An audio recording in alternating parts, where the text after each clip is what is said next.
Hey friends, so yesterday the FOMC meeting took place, and they made a decision on the key interest rate. Then naturally, Jerome Powell spoke, and he said many interesting things. I noted a few important points for myself that we need to pay attention to today, and I will definitely share them with you. We will also take a look at Bitcoin, because after yesterday's Federal Open Market Committee meeting, the stock market gained, not just in the Standard & Poor's 500. The entire stock market's capitalization increased by $500 billion. Bitcoin wasn't left out either. So, at one point last night, the value of Bitcoin reached an astonishing $87,500. It's pulled back a bit now, and many are already opening long positions. I'll share my thoughts on how I make decisions and what I'm focusing on right now. Let's move on to the charts. If you haven't subscribed yet, be sure to do so.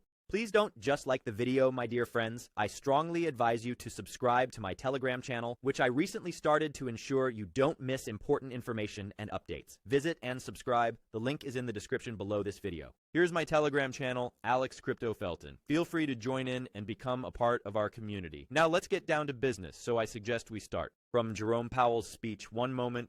The key interest rate has been maintained at the same level as before. The market had predicted that it would remain at 4.5%, and that's exactly what happened. Initially, the market reacted quite positively, but then, regarding what actually caused the growth, in my opinion, it was Jerome Powell's speech. Let me highlight a few points that, in my opinion, deserve attention. First off, the FOMC has decided to slow down the pace of their balance sheet reduction, QT. What does this tell us? So, over the past few months, the Federal Reserve has been actively reducing its balance sheet. What does this even mean? In general, the reduction of the Federal Reserve's balance sheet is considered beneficial for the economy. Over the long term, this is seen as positive because a healthy economy in any country should be able to operate efficiently with a reduced balance sheet and higher interest rates. However, when we first consider the current realities, and secondly, when we specifically talk about the U.S. economy, we must take into account several important nuances. The U.S. economy isn't doing well. There are numerous nuances, including significant indebtedness and a massive national debt, which is incredibly difficult and expensive to service at high interest rates. Consequently, when the balance sheet is reduced, we always see pressure because it becomes harder for banks to operate and there is less liquidity in the market. All of this puts pressure on the markets. All this puts pressure on companies and we see a decline.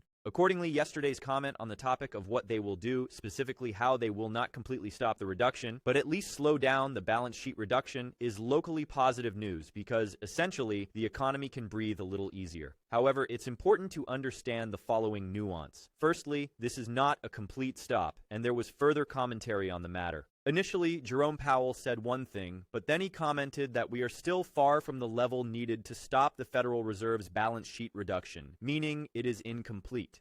Is the stop just a slowdown now? Do you remember the time? Accordingly, locally, we see positivity against this global backdrop. We must understand that in the economy, everything works as follows. A decision is made, but the consequences of this decision begin to appear not today or tomorrow, but with a lag of several months. Therefore, when we look at the situation on a global scale, this is a positive development. However, on a local level, we can still experience echoes of what was, and potentially, in my opinion, it makes sense to be prepared for even deeper declines in the future.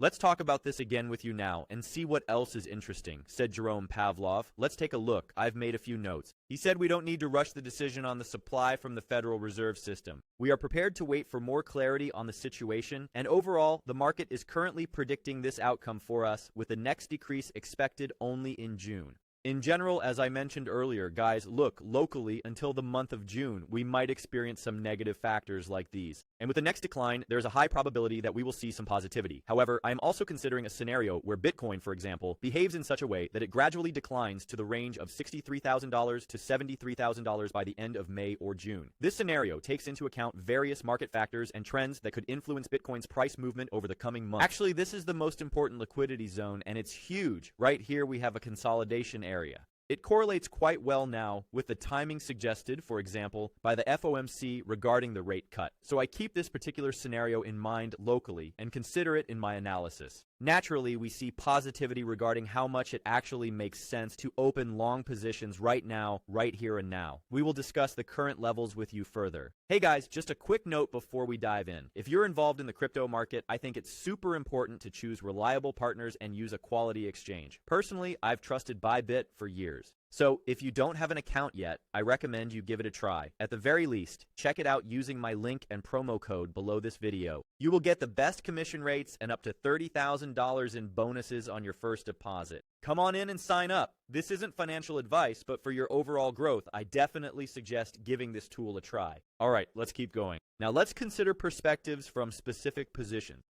Just a reminder, we have two important zones. This zone is valued at $85,600 and is marked with yellow lines by me, while the second zone is valued at $92,000. In my view, the trend break happened right at the $92,000 zone. So in order to talk about reaching a new all-time high for Bitcoin and the continuation of its global growth, it is necessary to consider this level. In my opinion, Bitcoin needs to enter this zone and consolidate above $92,000. Only then can we say that the cycle continues to grow. The bull cycle is ongoing and we're on our way to setting a new all-time high. Until that happens, it's all just attempts and efforts. Now let's look more locally. So many people are already opening positions now because it seems like we've broken the 200-day moving average. You can look at positions on the breakout here. Locally, yes, what risks do I see? We have observed a certain trend, and this particular trend line is specifically descending over time. So what did we have? We had an ascending structure, and then in the $92,000 zone, we experienced a structure break. Please look carefully, please. The structure broke from ascending to descending, and now we find ourselves in it, specifically in this particular zone. We currently have a very important decision to make because the priority from here is downward with targets at $74,000. This is the priority within the descending structure. So in order to talk about longing again, we need to break this trend specifically with daily candles. After breaking the trend with daily candles, we need to consolidate here, trade, and then we have targets in the range of 92. It is crucial to follow these steps meticulously to ensure we achieve our targets effectively. In my opinion, a much more favorable scenario here is to consider taking long positions at lower levels. For example, in the $78,000 zone, or even in the $74,000 zone. When we experience a pullback, we get a pullback on Bitcoin during the dip, and we can then pick up positions with targets set for the rebound. This strategy allows us to capitalize on the lower entry points and aim for gains as the market recovers. Let me remove the extra drawings to show more clearly, roughly like this. Picture this. Bitcoin bounces, let's say, around the 78 range, and on the rebound, we look at long positions. Yes, here you go. Came, looked, then it goes to the range of 74, and on the rebound again with targets around 80. So this scenario is the highest priority for me right now. Can we look at the current longs?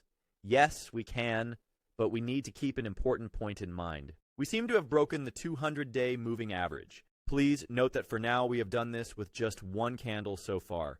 If today's and tomorrow's daily candles both close at the bottom, the probability of a breakout occurring here increases. If today's candle or tomorrow's candle happens to go back under the 200-day moving average, then there is a 90% probability that the market will go lower. And below, guys, I repeat, we have key targets for Bitcoin, which in my opinion, we have not yet reached. This is the range from $63,000 to $73,000. In my opinion, making the decision to come here will be the optimal choice for me. In this scenario, you have the opportunity to take positions and accordingly do so discreetly if everything works out as planned. If this situation unfolds around June, it may coincide with a key rate cut by the central bank, and we could potentially witness a second development phase for Bitcoin in this current cycle. These are all my assumptions, and I could be wrong, guys. Make your own decisions, think for yourselves. I'm just sharing my thoughts and opinions here. That's the situation. Plus, an important point, a couple more points about the S&P 500. Despite the fact that our stock market has rebounded with quite significant movements reaching the edge of 500 billion.